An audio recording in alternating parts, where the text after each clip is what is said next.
हम्म। कि फिल्म क्या थी, कितने लोगों को पसंद आई, एक्चुअल फिल्म जो पुनर्जन्म की फिल्म थी, जो कहानी थी, जी। वो जो सोची थी सुभाष घई ने, फिल्म कितनी चली और क्या लगता है आपको दर्शकों को कितनी पसंद आई, और क्या उस जमाने में उस फिल्म में बॉक्स ऑफिस रिव्यू रहा होगा या क्या था? जी, देखिए पुनर्जन्म जो एक सब्जेक्ट है और सुपरस्टिशंस जो सब्जेक्ट हैं हमारे देश में इतने पॉपुलर रहे हैं। चाहे व्यक्ति सांप बन जाता है, सांप से वापस व्यक्ति बन जाता है, ये सब जो थीम्स हैं ये टिपिकल बॉलीवुड थीम्स हैं and at some level they reflect us as a society, because as a society भी हम बहुत सारे अंधविश्वास पर विश्वास करते हैं। एंड रीइंकारनेशन जो है वो एक सब्जेक्ट है जो जिस पर काफ़ी बातें होती हैं हमारे घरों में। कोई बच्चा पैदा होता है तो वो किसी ग्रैंडफादर का नया रीइंकारनेशन कहा जाता है, या किसी और कोई अंकल वापस आ गए हैं तो एक छोटा so taking that was one aspect of it which is a sure fire hit. उस समय एक समय था जब ये सब बातें श्योर फायर हिट्स होती थी। सुभाष घई उसी समय के हैं।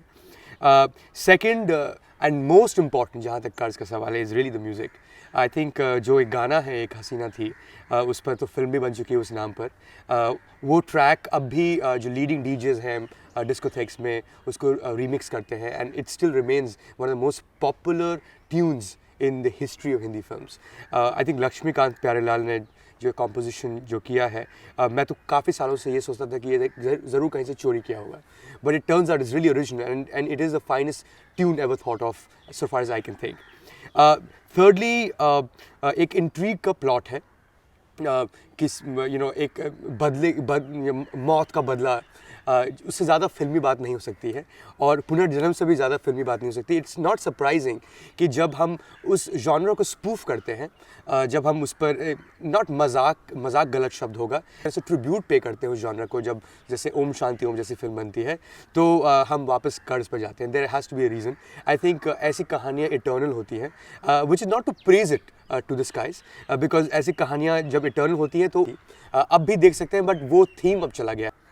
और मुझे बताइए कि सुभाष घई की पहली फिल्म, पहली हिट फिल्म हुई, इससे जी। पहले भी उन्होंने फिल्म बनाई थी, लेकिन हिट कहे तो एक कर्ज से उनको एक लोगों की उन्हें पहचान मिली, या कहे तो एक हिट फिल्म उनकी बनी।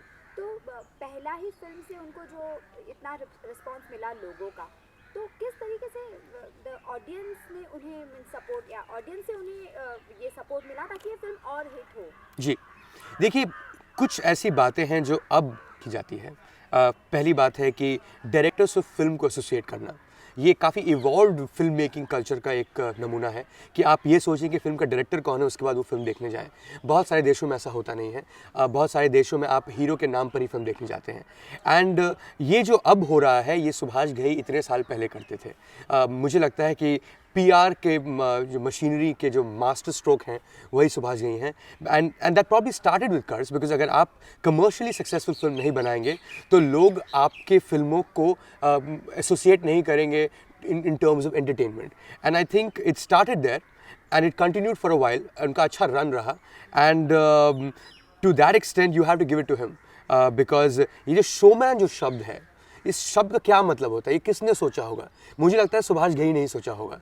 सो to come up with certain things to define himself, शुरुआत उन्होंने की थी एक्टर के बतौर, और उसके बाद जब वो डायरेक्टर बने तो जो एक्टिंग के साथ जो स्टारडम जो एसोसिएट होता है वो एक डायरेक्टर के साथ एसोसिएट करना, I think it takes a lot of effort to sell yourself. And उन्होंने अपने आप को जो प्रोजेक्ट किया है, आई थिंक कहीं ना कहीं वो अपने आप को उन्होंने टैलेंट से ज़्यादा भी प्रोजेक्ट किया है, but that's another matter. But that is something that people are learning now, he did it long ago.